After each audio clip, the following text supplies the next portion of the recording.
Good morning dear friends, कैसे हैं आप सब। आई होप कि सारे स्टूडेंट बहुत ही अच्छे होंगे, बहुत ही मस्त आप लोगों की पढ़ाई भी चल रही होगी।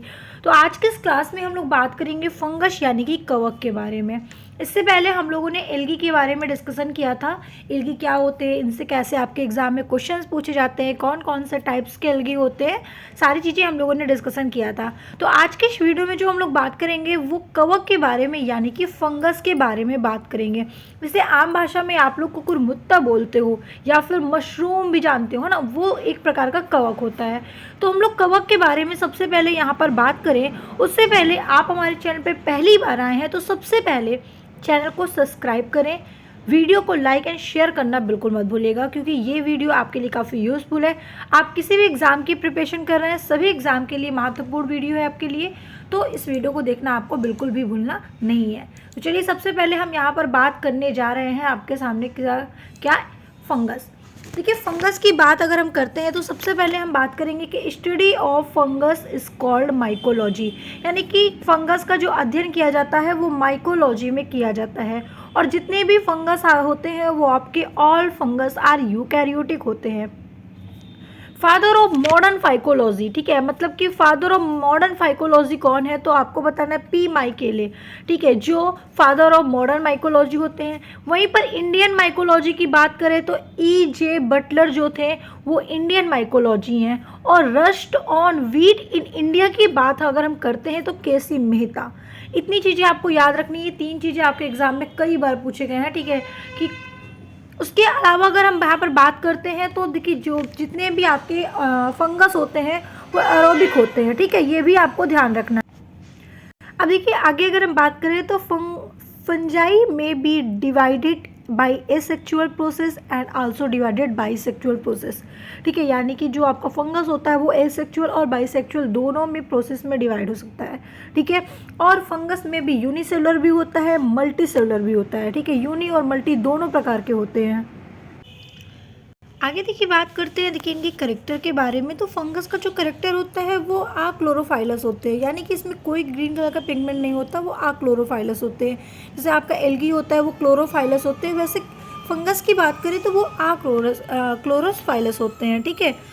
अवैस्कुलर होते हैं, इसमें कोई भी वैस्कुलर बंडल नहीं होता। ये थैलोफाइट होते हैं और ये क्रिप्टोगेम्स भी होते हैं, ठीक है, इसमें कोई भी बीज वगैरह नहीं होता है, ठीक है। तो ये ना फूल ना कोई बीज, तो क्रिप्टोगैम्स होते हैं। इन्होंने एक बुक भी लिखी थी, नोवा प्लांटेरम जेनरा, ठीक है, इस बुक को याद रखिएगा। तो यहाँ से भी क्वेश्चन पूछे जाते हैं कि ये बुक किसने लिखी है, तो आप बता सकते हैं कि इस बुक को किसने लिखी है, केसी मेहता ने लिखी है, ठीक है।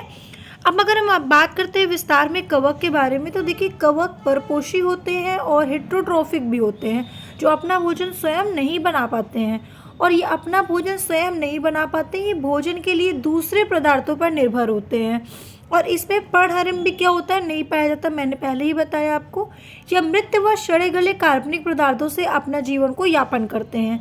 इनका शरीर कवक सूत्रों से बना कवक जाल होता है, इसमें पर्णहरिम नहीं होता है। साधारण भाषा में इसे हम फफूंदी के नाम से भी जानते हैं। आपने कभी देखा होगा कि रोटी वगैरह में जो बुकड़ी टाइप का लग जाता है तो वही होते हैं कवक, उसी को फफूंदी बोलते फफूंदी फेंक दिया, ठीक है। तो ये अपना भोजन वहाँ पे बनाते हैं जहाँ पर चीज़ें सड़ जाती है। जब रोटी सड़ने लगती है तो वहाँ पर वो अपना जाकर भोजन खाना शुरू कर देते हैं, यानी कि सड़े गले पदार्थों को ही खाते हैं। जैसे कि कुछ प्रमुख कवक जैसे कि म्यूकर, ईश, मशरूम, ये सब क्या है, कवक का नाम है, ठीक है। कवक में संचित भोजन ग्लाइकोजन के रूप में होता रहता है और इसकी कोशिका भित्ति यानी कि जो सेल वॉल होती है वो काइटिन की बनी होती है। और सैक्रोमाइसेस नामक कवक डबल रोटी का निर्माण में प्रयोग किया जाता है, ठीक है, इस चीज़ को ध्यान रखिएगा। अब हम यहाँ पर बात करते हैं कवक के प्रमुख लक्षण के बारे में, ठीक है। कवक के क्या क्या लक्षण हैं, देखिए कवक का जो शरीर होता है वो सरल रचना वाला होता है, नॉर्मल सा होता है, ठीक है। इसका कोई आपने देखा होगा कि मतलब एक सरल रचना की तरह होता है। जैसे मशरूम आपने देखा होगा, कवक में जो भुकड़ी आ जाती है उसको आपने देखा होगा, ईस्ट आपने देखा होगा, तो सरल संरचना वाले होते हैं। इनका शरीर जो होता है वो शाखित तंतुमय होता है और इन तंतुओं को कवक तंतु के नाम से जाना जाता है, ठीक है। कवक तंतुओं की भित्ति शैदो किसकी होती है, सेलुलोज की होती है। ये बिल्कुल क्या है भाई, रॉन्ग है कि राइट है, जल्दी से बताइए। देखिए काइटिन की बनी होती है, ठीक है। कवक की कोशिका भित्ति सेलुलोज की नहीं काइटिन की बनी होती है। याद रखिएगा, यहाँ सेलुलोज लिखा है, काइटिन की बनी होती है। भाई शैवाल की सेलुलोज की बनी होती है, ठीक है, लेकिन कवक की काइटिन की बनी होती है। बिल्कुल माइंड में फिट कर लीजिएगा, यहाँ पे मिस्टेक हो गया होगा, ठीक है। और इसमें पर्णहरिम नहीं पाया जाता, इसमें कोई भी क्लोरोफिल नहीं होता और इसीलिए यह परपोषी होते हैं, स्वपोषी नहीं होते, क्योंकि जब इसमें कोई भी पिगमेंट नहीं होगा, क्लोरोफिल नहीं होगा, तो ये अपना भोजन बना पाएंगे ही नहीं। इसमें संचित भोजन जो होता है वो ग्लाइकोजन के रूप में होता है, ठीक है। और कवक में कायिक, अलैंगिक और लैंगिक जनन तीनों पाया जाता है, यानी कि कायिक जनन, अलैंगिक जनन और लैंगिक जनन तीनों तरह का इसमें रिप्रोडक्शन यानी कि जनन होता है। अब जैसे कि आप देख रहे हैं सभी कवक का अलग अलग शेप होता है। फिलहाल तो आपको सेम दिख रहे होंगे, ठीक है, लेकिन यहाँ पर देखिए जैसे कि ये एग्रीरस है, ठीक है, ये कवक कौन सा है तो एग्रीरस है, याद रखिएगा। देखिए सबका अपना अपना नाम दिया है, ईस्ट है, इसे हम ईस्ट कहते हैं, ठीक है। ये पेंसिलियम है, ये सब कवक के नाम है। अगर आपसे पूछा गया कुछ कवक के नाम बताइए तो आप बेफिक्र होकर ही सारे कवक के नाम याद कर सकते हैं और बता सकते हैं। अब हम बात करते हैं कवक के आर्थिक महत्व के बारे में। देखिए कवक के आर्थिक महत्व की बात करें, आपके एग्जाम में क्वेश्चन पूछा जाता है कि कवक के आर्थिक महत्व क्या है। तो कुछ आर्थिक महत्व की बात की जाए तो सबसे पहले याद कर लेना, औषधि के निर्माण में कवक बहुत ही ज़्यादा महत्वपूर्ण है, ठीक है। अनेक कवक कई प्रकार के एंटीबायोटिक दवाएं बनाने में काम आते हैं, जैसे कि पेंसिलिन, एर्गोटिन, ये सारे जो होते हैं वो एंटीबायोटिक दवा होती हैं और ये कवक के ही द्वारा बनता है। दूसरा, उद्योग में कवक से अनेक प्रकार के कार्बनिक अम्ल जैसे कि ऑक्जेलिक अम्ल, लैक्टिक अम्ल, साइट्रिक अम्ल, अल्कोहल, विकर, एंजाइम, विटामिन, ये सारे किससे बनते हैं? कवक के द्वारा बनते हैं। याद रखिएगा, अगर आपसे पूछा जाए कि अल्कोहल, विकर, साइट्रिक अम्ल किसके द्वारा बनता है तो कवकों के द्वारा बनाए जाते हैं।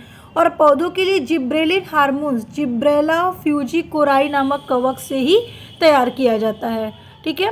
तो पहला पॉइंट तो आपके लिए ये हो गया। दूसरा, मृदा उर्वरता के रूप में, ठीक है, मृदा उर्वरता की अगर हम बात करते हैं यहाँ पर तो कवक प्राकृतिक अपमार्जक की तरह कार्य करते हैं और भूमि की उर्वरता को बढ़ाते हैं, ठीक है, और जल रोकने की शक्ति, ह्यूमस बनाने में सहयोग आदि कवक द्वारा ही होता है पौधों में। अब हम बात करते हैं कवक से होने वाली हानियाँ। कवक से कौन कौन सी हानियाँ हो सकती हैं? अगर किसी का प्रॉफिट है तो सिंपल सी बात है किसी का लॉस भी होगा। तो प्रॉफिट तो हमने बता दिया आपको, लाभ। और हानि के बारे में अगर लॉस के बारे में डिस्कशन करें तो सबसे पहले पशुओं में रोग। बहुत सारे रोग होते हैं जो पशुओं के द्वारा होते हैं, ठीक है, कवक के द्वारा पशुओं में होते हैं। तो जैसे कि यहाँ पर दिए परजीवी की तरह रहते हैं, जातियाँ पशुओं पर परजीवी की तरह रहती है, उनमें कई प्रकार के रोग उत्पन्न होते हैं, जैसे कि एथलेट फूट, ठीक है, आपने नाम सुना होगा, ये बहुत कॉमन सा रोग है। एथलेट फूट जो होता है वो कवक के द्वारा होता है जानवरों में, ठीक है। या फिर जैसे कि आपका दे दिया स्पर्जिलोसिस, ठीक है, ये जो होता है वो भी कवक के द्वारा होता है। अब मनुष्यों की बात करते हैं तो मनुष्यों में दांत, खाज, अकौता, ये सारे रोग सब कवक के द्वारा ही होते हैं, ठीक है। जितने भी खुजली वगैरह आपके पैर में होते हैं, वाइट दाग टाइप का बन जाता है ना, ये सब कवक के द्वारा होते हैं। भोज्य पदार्थों को नष्ट करने में, जैसे कई प्रकार के कवक, अचार, मुरब्बे, रोटी, फल, अनाज, दूध, दही, सब्जी, आपने देखा होगा कई दिन तक रख दोगे तो उसमें कवक आ जाते हैं और वो सड़ने लगता है, तो ये भी कवक के द्वारा ही होते हैं, ठीक है। सड़ाकर नष्ट कर देते हैं जिससे कि हमारी बहुत बड़ी हानि होने लगती है, ठीक है। तो ये हुआ कवक से होने वाली हानियाँ। तो आज की इस क्लास में हमने आपको कवक के बारे में जितनी भी इन्फॉर्मेशन देनी थी दे दिया है। नेक्स्ट क्लास में हम लोग यहाँ पर जो बात करेंगे वो बात करेंगे एमसीक्यूज़ पर कि किस टाइप के एमसीक्यूज़ आपके कवक से पूछे जाते हैं। तो बने रहिए हमारे साथ वीडियो के अंत तक, ऐसे ही अपना प्यार बनाए रखिए हमारे चैनल पर। आपने अभी तक चैनल को सब्सक्राइब नहीं किया तो चैनल को सब्सक्राइब जरूर कर दीजिएगा, जिससे कि वीडियो का नोटिफिकेशन आप लोगों के पास सबसे पहले पहुँचता रहे।